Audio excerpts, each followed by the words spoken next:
আসসালামু আলাইকুম। তো গত ক্লাসে আমরা কিছু ম্যাথমেটিক্যাল প্রবলেম সলভ করেছিলাম। আজকেও আমরা সেই অন্য কিছু ম্যাথ সলভ করব। দেখো 15 নম্বর অঙ্কটা খেয়াল করি আমরা। বলছে এরূপ একটি সমীকরণ গঠন করো যার মূল দুটি 2x square plus 3x minus 1 = 0 সমীকরণের মূলগুলির বর্গ হবে। তাহলে আমরা একটা কাজ করি, খেয়াল করি আগে। আমার আসলে অঙ্কের ভাষাটা বুঝতে হবে। অঙ্কের ভাষা তুমি যদি বুঝো তাহলে তোমার কাছে অঙ্ক easy. 2x square plus 3x minus 1 = 0।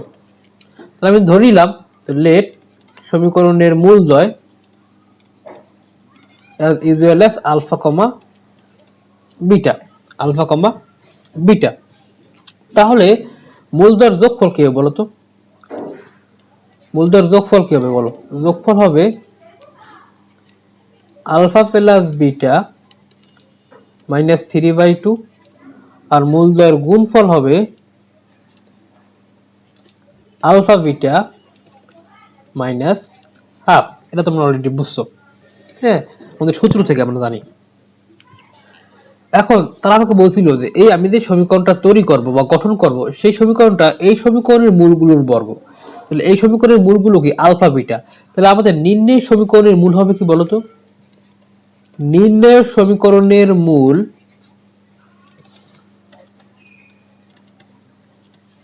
Alpha square beta square. নির্ণয় সমীকরণের মূল আলফা স্কয়ার বিটা স্কয়ার। এটা বুঝতে কিনা? কারণ তারা বলছে যে এই মূল দুটি কি হবে? এই সমীকরণের মূল দুটির বর্গ হবে। তাহলে এর মূল কি আলফা বিটা, তাহলে এর মূল কি হবে? আমাদের নির্ণয় সমীকরণটা তার মূল কি হবে? আলফা স্কয়ার এবং বিটা স্কয়ার। তাহলে এখন এই মূলদের যোগফল লাগবে। আমরা জানি যে সমীকরণ বের করতে হলে আমরা কি লাগে? সমীকরণ বের করতে হলে আমার লাগে মূলদের যোগফল এবং মূলদের গুণফল। লিখতে পারি মূলদের যোগফল alpha square plus beta square. এখন আমরা জানি দেখো যে এ স্কয়ার প্লাস বি স্কয়ারের আমরা সূত্র জানি দুইটা। কি কি? একটা হচ্ছে a plus b whole square minus 2ab, আরেকটা হচ্ছে a minus b whole square plus 2ab। এখন আমরা কোনটা ইউজ করব বলো তো? আমরা কিন্তু এইটা ইউজ করব, কারণ যেটা আমরা জানি। এই যে আমরা কিন্তু এ প্লাস বি মানে আলফা প্লাস বিটা কিন্তু আমরা জানি। তাহলে আমরা ইউজ করব কোনটা? A plus b whole square. তো এখান থেকে আমরা লিখতে পারি alpha plus beta whole square minus 2 alpha beta. এখান থেকে কি লেখা যায় বলতো? আলফা প্লাস বিটা কি বলতো? Minus 3/2 whole square minus 2 into minus half. এখান থেকে আমার আসবে 9/4 প্লাস 1 13/4। ওকে, 13 এখান থেকে আমরা 4 পাবো। তারপরে আমরা মূলদ্বয়ের যোগফল, যখন মূলদ্বয়ের গুণফল আলফা স্কয়ার বিটা স্কয়ার কি হয় বলতো? এই যে দেখো মাইনাস, এটাকে লেখা দেখো আলফা বিটা হোল স্কয়ার।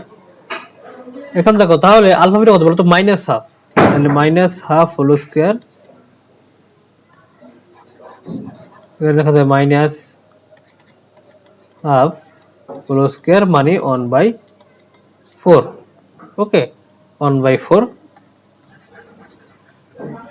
তাহলে আমরা কি করতে পারি এখন? তাহলে আমরা নির্ণয় সমীকরণ, আমরা মূলদ্বয়ের যোগফল পেলাম, মূলদ্বয়ের গুণফল পেলাম। তাহলে আমি লিখতে পারি নির্ণয় সমীকরণ কি হবে বলতো? এক্স স্কয়ার মাইনাস মূলদ্বয়ের যোগফল ইন্টু এক্স প্লাস মূলদ্বয়ের গুণফল ইজ ইকুয়াল টু 0। এটা আমাদের সমীকরণ, তাই তো?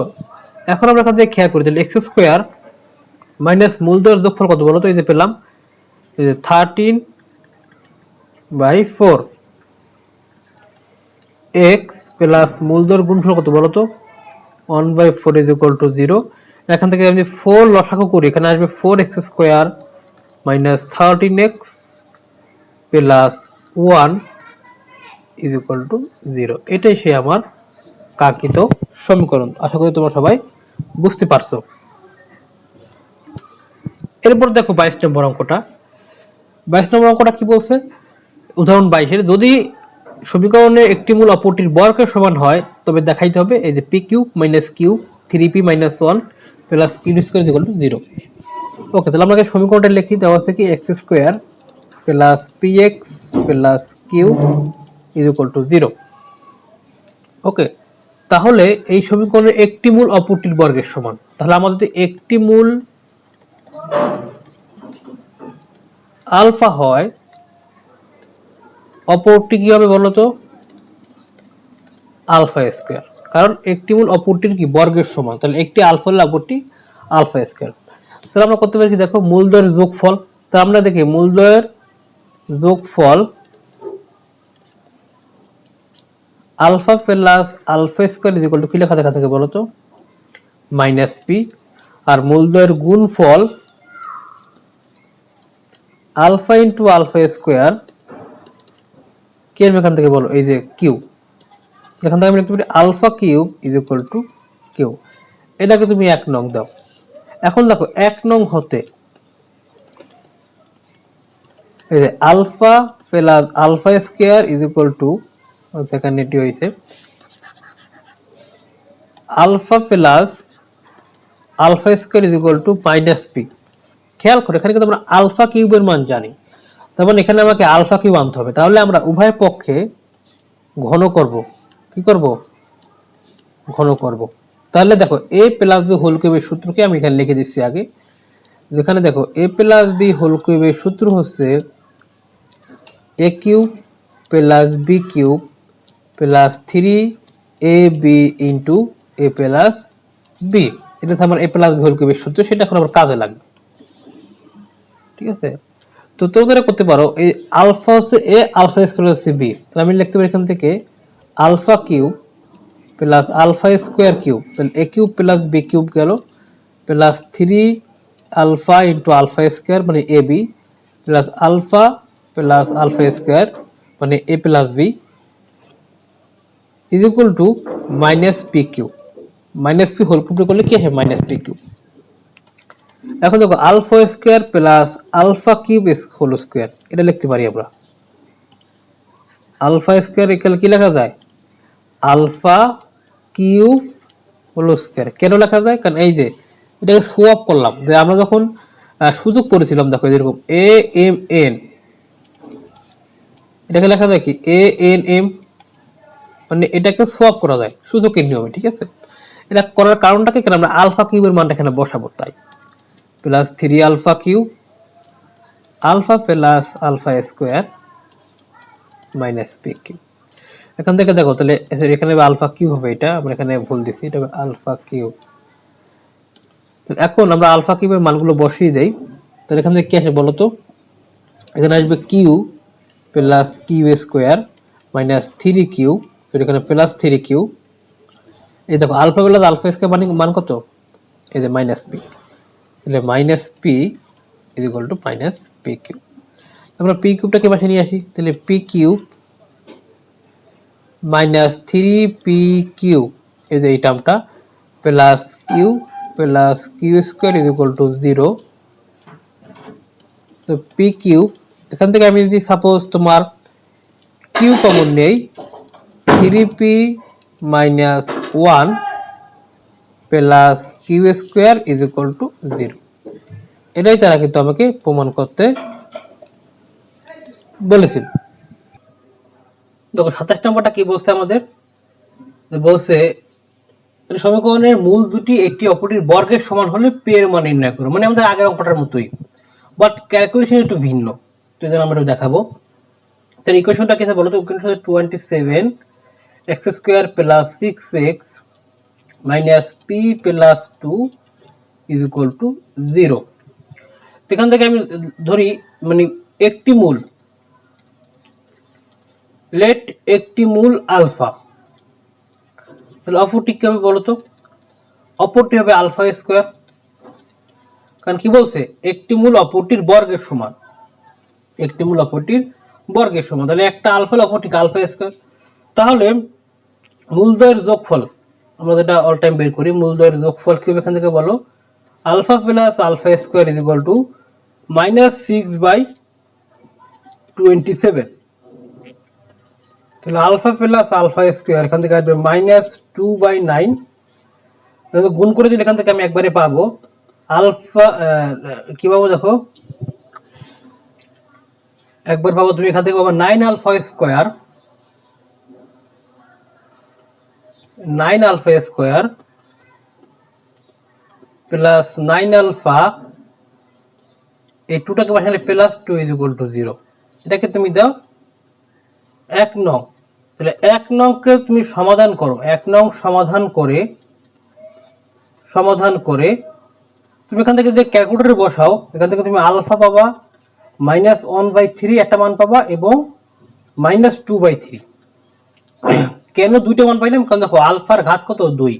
আমরা কিন্তু ওখানে প্রথম অঙ্কে বলেছিলাম শুরুর দিকে বেসিকের সময় যে এক্স এর ঘাত যত হবে তার মান তত হবে, এখানে আলফার ঘাত 2, তাই আলফার মান কয়টা, 2টা। ওকে, এখন দেখো মূলদ্বয়ের গুণফল, তাহলে গুণফল কি হবে বলো তো, মূলদ্বয়ের গুণফল হবে alpha into alpha square is equal to কি দেখো -p + 2/27। এখানে লেখা থাকে আলফা কিউব -p + 2/3 কিউব, এই 27 লেখা থাকে 3 কিউব, এটা লেখার কারণ কি ভাঙাবো আমরা। এখন দেখো আমি কিন্তু আলফার মান জানি, তো দুইটা আলফার মান যদি আমি এখানে বসাই আমি 2টা পি পাবো, তাহলে আমরা সেটাই করবো। দেখো তো কিভাবে করবো খেয়াল করি, আমরা এটাকে দাগ দিই নাই, সেটা হচ্ছে তাহলে এখন এই এটাকে ধরো তুমি 2 নং, তাহলে আলফা এর মান 2 নং এ বসিয়ে, আলফা এর মান 2 নং এ বসিয়ে, এই তো হাতের লেখার অবস্থা রফা দফা, এটা তোমরা বুঝে নিবে। ওকে, ওই যে কথাই বলে না যে ডাক্তার যে হাতের লেখা বোঝা যায় না, তো এখান থেকে ইঞ্জিনিয়ারদের হাতের লেখা বোঝা যায় না, যাদের হাতের লেখা ভালো না তারা ইঞ্জিনিয়ার হবে ইনশাল্লাহ, ঠিক আছে। ওকে, দেখো তাহলে এখানে আলফা কত বলো, আলফা আমি যদি প্রথমে -1/3 নেই, তো এখানে বসাও তাহলে, তো এখানে কি বলো আলফা কিউব দেওয়া আছে এখানে আমার -p + 2 3 কিউব, তো এখান থেকে লেখা যায় -1/3 হোল কিউব -p + 2 3 কিউব। এখান থেকে তুমি পি পাবা -1, এটা তুমি সলভ করবা, পি পাবা কত -1। আবার দেখো যদি আলফার মান -2/3 বসাই, তাহলে এখানে কি আছে বলো তো -2/3 হোল কিউব, দেখো -2/3 হোল কিউব -p + 2 / 3 কিউব। এখান থেকে তুমি এটা মান পাবা, আমি এটা ভেঙে করে দিচ্ছি, দেখো এখানে -8 -p + 2, আর যখন তুমি p পাবা কত, এখানে p পাবা তুমি 6। তাহলে আমাদের অ্যান্সার কয়টা, আমাদের অ্যান্সার কিন্তু দুইটা, একটা হচ্ছে p - 1 আর একটা হচ্ছে কি মাইনাস। তাহলে আমি এখান থেকে লিখতে পারি, অতএব p এর মান কত বলো তো, p এর মান হচ্ছে আমাদের -1,6, এটাই আমাদের অ্যান্সার। আশা করি তোমরা সবাই বুঝতে পারছো।